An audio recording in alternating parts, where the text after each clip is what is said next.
Welcome to Hasina's kitchen. ఈరోజు మా వీధంతా చాలా బాగా ముస్తాబయ్యిందండి. ఎదురింట్లో జరిగే ఒక పూజా కార్యక్రమానికి, భజన కార్యక్రమానికి వీధంతా చూడండి ఎలా కదిలి వచ్చారో. ఆ విశేషాలన్నీ ఇప్పుడు తెలుసుకుందాం.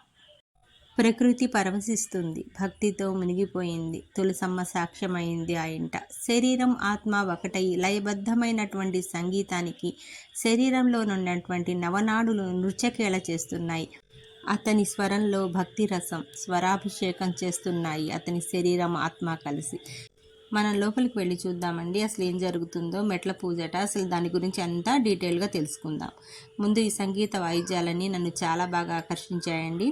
చూడండి లయబద్ధంగా ఎలా ఉందో.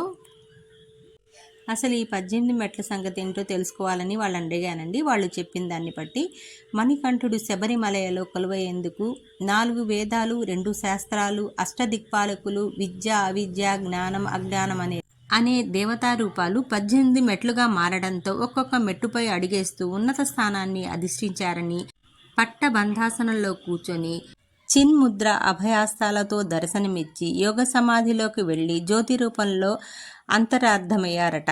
ఏ మతాచారమైనా అందరితో బాగుండండి, అందరి మంచి కోరుకోండి, అందులో మీరుండండి అనే కదా చెప్తుంది. అలాగే ఇది కూడా అనమాట.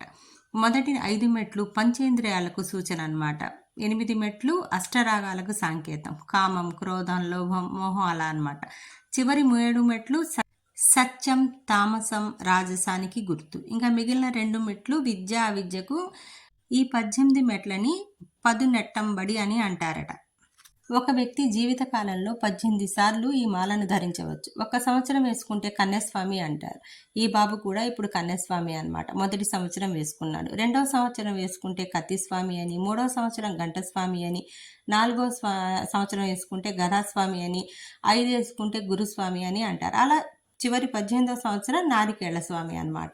ఇది అయిపోగానే కొబ్బరి చెట్టుని తీసుకుని వెళ్తారు. చూడండి ఈ సంగీతానికి పిల్లలు, పెద్దలు ఎంత చక్కగా పరవశిస్తున్నారు. మనలో ఇంత నిష్ఠాగరిష్టమైనటువంటి భక్తి ఉన్నట్లయితే మనలో ఉండేటటువంటి రాక్షస ప్రవృత్తి బతికుంటుందా? ఎప్పుడో చనిపోతుంది. అందులో దేవతలు ఉద్భవిస్తారు. అందుకనే భక్తి మార్గంలో మా వీధిలో ఏ ప్రోగ్రాం జరిగినా అండి అందరూ అటెండ్ అవుతారండి. దానికి కుల మతాలతో సంబంధం ఏం లేదు. ఇలా చక్కగా అందరూ వచ్చేసారనమాట. చుట్టుపక్కల ఉండేటటువంటి ఆడవాళ్ళందరూ వచ్చేసారు. కొంచెం దూరంగా కూర్చున్నారు. అయ్యప్ప స్వామి భజన కాబట్టి ఇలా అందరూ భక్తి పారవస్యంలో ఎలా మునిగిపోయారో చూడండి. ఇలా పూలను తీసుకొచ్చారండి మెట్లకి వేయడానికి అనమాట. మెట్ల పూజ చేయడానికి ప్రతి మెట్టుకి ఒక్కొక్క ప్రాశస్తం ఉందన్నమాట.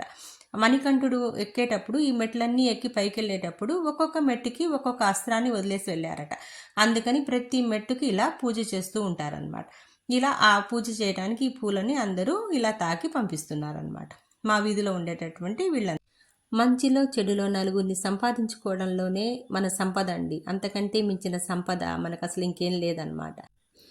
పూజ బాగా జరుగుతూ ఉందండి. లోపల అయ్యప్ప స్వామి భక్తులందరూ భక్తి పారవస్యంలో ఉండి ప్రతి మెట్టుకి పూజ చేస్తున్నారు. ప్రతి మెట్టుకి కర్పూరం పెట్టేసి చక్కగా పూజ చేస్తున్నారు. పూజ అయిన తర్వాత ఒక ప్రార్థనను పెట్టారండి. ఆ ప్రార్థన కొన్ని సాంస్క్రిట్ మంత్రాలు ఉన్నాయి, మామూలుగా కొన్ని తెలుగు మంత్రాలు ఉన్నాయి. నేను కొన్ని ప్రార్థనలలో పాల్గొన్నానండి. ముస్లిం, క్రిస్టియన్ అన్ని ప్రార్థనలు నేను విని ఉన్నాను. అన్నిటి సారాంశం ఒకటేనండి. అందరూ సుఖంగా ఉండాలి, అందరూ బాగుండాలి, అందులో మనం ఉండాలి. ఇదే కాన్సెప్ట్ అనమాట. కాకపోతే భాష వేరు, భావం వేరు అంతే. కానీ అంతా సేమ్ మీనింగ్ ఒకటేనండి. భావం అంటే వ్యక్తపరిచే భావన అనమాట. ఒక్కొక్కళ్ళు ఒక్కొక్క డ్రెస్ సెన్స్ ఉంటుంది, ఒక్కొక్కళ్ళకి ఒకలా ఉంటుంది. ముస్లిం వైట్ డ్రెస్ వేసుకుని ఉండొచ్చు, అయ్యప్ప స్వామి అతను బ్లాక్ డ్రెస్ వేసుకుని ఉండొచ్చు. ప్రతి దానికి ఒక రకమైనటువంటి నియమ నిబంధనలు ఉంటాయి. ఈ బ్లాక్ డ్రెస్ వెనుక కూడా ఒక నియమ నిబంధన ఉందన్నమాట. చలికాలంలో కార్తీక మాసంలో వేసుకుంటారు కాబట్టి ఈ హీట్ని రక్షించుకోవడానికి ఒక కారణం అయితే, ఇంకో కారణం ఏంటంటే కేరళ అడవి కదా, అడవిలో వెళ్ళినప్పుడు ఈ క్రూర జంతువుల్ని ఆకర్షించేవట ఈ బ్లాక్ డ్రెస్. శనిదేవునికి ఎంతో ఇష్టమైన కలరు. అతని దయాదాక్షిణ్యాలు వీళ్ళందరి మీద ఉండాలని కూడా ఇలా వేసుకుంటారనమాట. చలికి వణికిపోతూ ఉన్నాం కదా, ఇంకా చివరి ఘట్టం భోజనాలు అనమాట. అప్పుడు కూడా వాళ్ళు ప్రార్థన చేసే తిన్నారండి. అన్నదాత సుఖీభవ అంటూ. ఇంతకంటే దీవెనే ఉంటుందండి ఆ ఇంటికి. అక్కడ వచ్చిన వాళ్ళందరికీ ఎంతో ఆనందంగా, తృప్తిగా వెనుతిరిగాను. Thank you for watching. మరిన్ని ఇంట్రెస్టింగ్ వీడియోస్తో మీకోసం హసీనా.